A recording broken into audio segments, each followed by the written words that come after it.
আসসালামু আলাইকুম। কেবল হাল, কেমন আছেন সবাই? আশা করি ভালো আছেন। বৃষ্টির পরবর্তী সময়ে হাঁটতে হাঁটতে গ্রামের যে ফসলের জমি, যে মাঠ, ফসলের মাঠ অবশ্য এখন কোনো ধরনের ফসলের অবশিষ্ট নাই মাঠের মধ্যে।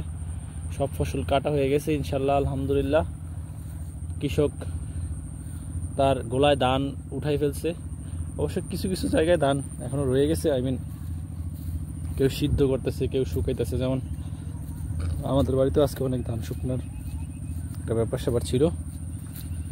তো আমি গ্রামে থাকি না, গ্রামে খুব আসলেও খুব বেশি একটা সময় কাটানোর সময় হয় না। তো বৃষ্টি শেষ হওয়ার পরে ভাবলাম যে একটু ফসলের মাঠটা একটু ঘুরে আসি। একা একা আমি, আসলে কেউ নাই। অনেকক্ষণ হাইটে আসলাম, আসার পরে তারপরে কিছুক্ষণ বসার পরে একদম একটা রিফ্রেশ মাইন্ড নিয়ে এখন আবার বাড়ির দিকে রওনা দিচ্ছি। আমি এখনও গোসল করি নাই, গোসল করব, তারপরে শহরে যাব। হতে পারে শীঘ্রই আবার ইট পাথরের শহরে চলে যেতে হবে। তো এগুলো হচ্ছে অনেক ধানের দেখা যাচ্ছে। এগুলো হচ্ছে আপনার ধান কাটা হয়ে গেছে, কিন্তু পরবর্তীতে এটা আবার নিজে নিজে গজাইছে। নিজে নিজে গজাই তারপরে আবার ধান আসছে। এটাতে ধান খুব একটা বেশি হবে না। এগুলা আমরা চিটা হবে, চিটা ধানের। তো এগুলো কৃষক নিবে না মনে হয়। এগুলো আবার পরে এখানে নষ্ট হবে বা পাখিতে খাবে। আপনারা খেয়াল করে দেখবেন পাখির শব্দ শোনা যাচ্ছে অনেক সময়। আমি যেহেতু হাসতেছি এই জন্য পাখি দূরে দূরে সব চলে যাচ্ছে। পোকামাকড় পাখিগুলো খায়। তো আমি ভাবলাম যেহেতু এত সুন্দর একটা পরিবেশ, এখানে এসে আমি একটু রিফ্রেশমেন্ট হইলাম, আপনাদের সাথে শেয়ার করি। আপনারা দেখেন ওই অনেক দূরে এক ভদ্রমহিলা অনেকগুলো ছাগল চড়াচ্ছে। ছাগল মানে আমার মোবাইলের ক্যামেরা কোয়ালিটি অত একটা ভালো না, তাও আপনাদেরকে জুম করে একটু দেখাইলাম। আশা করি আপনারা বুঝতে পারবেন যেগুলা ছাগলগুলা। যাই হোক, আপনারা দেখেন, এই দেখেন ওই পাশে একটা আরেকটা গ্রাম, ওই পাখি উঠতেছে আকাশে দেখেন। ওই পাশে হচ্ছে নাইগর সোজাসুজি। তারপরে হচ্ছে নগর পার, সাহেবাবাদ। তারপর হচ্ছে আমাদের গ্রাম বারেশ্বর। এটাও আমাদের গ্রাম অনেক বড়, মাশাআল্লাহ, আলহামদুলিল্লাহ। একদম ওই কোণা থেকে শুরু করে এদিক দিয়ে একদম চৌমনি পর্যন্ত আমাদের গ্রাম। বিশাল গ্রাম। গ্রামের এক পাশের একদম এদিক থেকে যায় আরও অনেক ভিতরে আছে অনেক গ্রাম। আলহামদুলিল্লাহ, মাশাআল্লাহ, আমাদের গ্রামটা অনেক বড়। যাই হোক, খালি পায়ে হাঁটতেছি দেখেন, লুঙ্গি পরে খালি পায়ে হাঁটতেছি, ভালো লাগতেছে। এটা মেন্টাল রিফ্রেশমেন্ট, আপনাদের সাথে একটু শেয়ার করার চেষ্টা করলাম। এই যে এটা কি দেখতেছেন, এটা হচ্ছে আপনার এই পাশ থেকে ওই অনেক দূরে একটা ফসলের জমি। এই মেশিনটা লাগানো হয়েছে আমাদের গ্রামে, ট্রেজার মেশিন বলে। ওইখানে একটা মেশিনের ইঞ্জিন চলে, আর এখানে ওই দিকে একটা চলে। এগুলোতে মাটি, পানি মিশ্রিত হয়ে মাটি চলে যায় একদম দূরে, অনেক দূরে। মাটিটা ঠিক কোথায় যাচ্ছে আমার জানা নাই। এটা আমাদের ওই পাশে ফসলের নিচু জমি আছে কিছু, মাটির দাম অনেক বেশি, তাই জমির মালিকরা মাটি বিক্রি করে। যদিও এখানে সরকারি অনেক বিধিনিষেধ আছে, ওই বিষয়টা আমার জানা নাই, ওই বিষয়ে কথা না বলি। আর তারপর হচ্ছে এই পাশটাতে আপনাদেরকে একটু সামনে যাই, সামনে যে একটা খুব মজার ইন্টারেস্টিং বিষয় দেখাবো। এই যে অনেক দূর থেকে দেখা যায় কিনা দেখানোর চেষ্টা করব। এই দেখেন, এই যে কিছু ছেলেপেলেরা ফুটবল খেলতেছে।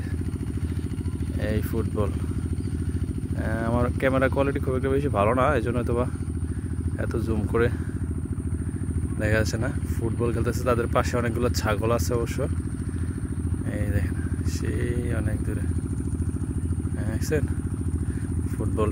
এটা কাছাকাছি হইলে আমি ওদের সাথে খেলতাম, খেলার চেষ্টা করতাম। আর এখন সময়ও নাই, গোসল করব, রেডি হয়ে তারপরে শহরের দিকে যেতে হবে। ইট পাথরের শহরে যাব। ওই পাখির শব্দ শুনতে পাচ্ছেন, মার্টিন অর্থাৎ শালিক পাখি। এই যে এটা আমাদের বাড়ি না, আমাদের বাড়ি হচ্ছে তার পরের বাড়িটা। এইখানে এই যে বাঁশের জার, তারপরে আমরা গ্রামের বাসায় এইগুলো, ওই যে যেগুলো দেখতেছেন এগুলো আমরা মোরতাক বলি, মোরতাক। এখানে আমাদের অনেক অসংখ্য অগণিত স্মৃতি আছে। আমরা ছোটোবেলায় এখানে এসে আড্ডা মারতাম, অনেকেই এখানে দুপুরবেলাও, বিকালে, সকালে, অনেক সময় একটা সময় রাতেও আসতাম। রাতে খুব কম আসি যদিও, তারপর আসতাম এখানে এসে রাতে আড্ডাবাজি করতাম আমরা। বাতাস আর বন্যার সময় বিশেষ করে নৌকা দিয়ে আমরা ওই থেকে এসে এখানে থামাইতাম, এখানে থামাই আমরা আড্ডাবাজি করতাম, দুষ্টামি করতাম। আর এখানে আমরা ঘর বানাইতাম ইয়ে দিয়ে, এই শীতের সময় আপনার এই কি বলে এটাকে, কলা পাতার ছাউনি দিয়ে ঘর বানাই। তারপরে আমরা এখানে চড়ুইবাতি, যদিও চড়ুইবাতি শহরের বাসা, আমরা এখানে জোল্লাবাতি বলতাম, আমরা আমাদের গ্রামের ভাষায় বলে জোল্লাবাতি খেলতাম। বেশি দূরে যাই যেতাম না, কারণ এই বাড়িটা হচ্ছে আমাদের গ্রামের একদম লাস্ট বাড়ি। এই দেখেন, তার কারণে এইখানে এই আশেপাশে আমরা থাকতেই তো, আমরা ছোটো ছিলাম। এই সূর্য তো এখানে থাইকা আমরা চড়ুইবাতি, জোলাবাতি খেলতাম। তারপর আমাদের অনেকেরই ছাগল, তারপরে গরু মানে এখানে ছাড়া দেওয়া হইতো, ছাড়া দেওয়া না অনেক ছাগল। কারণ ছাগলের আবার কুকুরে আক্রমণ করে, এই কুকুরের আক্রমণ থেকে ছাগলকে রক্ষা করার জন্য আমরা নিজেরা এসে বসে এখানে খেলা করতাম। অনেক সময় সিনিয়ররা, আমরা তো এখন যেমন আমি সিনিয়র, তখন কিছু কিছু সিনিয়ররা হচ্ছে আপনার এখানে সত্যি চুলার ব্যবস্থা করে এখানে চাল ভাজতো, চাল ভাজা, মুড়ি ভাজা সম্ভব ছিল না, চাল ভাজতো। তারপরে নারিকেল গুড়, চাল ভাজা এগুলো দিয়ে খাইতো। হ্যাঁ, তোমার তো তুমি ছিলা না, আমি ভাবছি আমি একলা ঘুরে আসি। হ্যাঁ, ওই যে একবার ওই যে মাটি দেখা যাইতেছে না, ওই এন পর্যন্ত গেছিলাম। হ্যাঁ হ্যাঁ, তাবি দাঁড়া, আমি চাই দাঁড়া, এটা ভিডিও করলে এই যে হ্যাঁ রোদ রোদ, হ্যাঁ রোদ তো এমনিতে দাঁড়া, বাবা কাকা ইয়া করবো না, এদিকে আইলো। ওই অনেক কাটায়, অনেক কাটায় রে, ওরা কি করে? অনেক কিতা করে ওরা? হ্যাঁ, এই দেন বাচ্চা পার্টি, এই যে চলে আসছে আমরা একদম বাড়ির কাছে। বাচ্চা পার্টি সব দুষ্টামি করতেছে। হ্যাঁ, ঘাস, হ্যাঁ দাঁড়া, আচ্ছা দাঁড়া, দাঁড়া, আগে ওরা কিতা করে ভিডিও করলি? এই কিতা রে, তোরা কিতা করস? হ্যাঁ, এই তো আমরা বাড়ির কাছে একদম চলে আসছি। আমার ভাতিজা ভিডিও কাটে দিতেছি, পরবর্তীতে আপনাদের আবার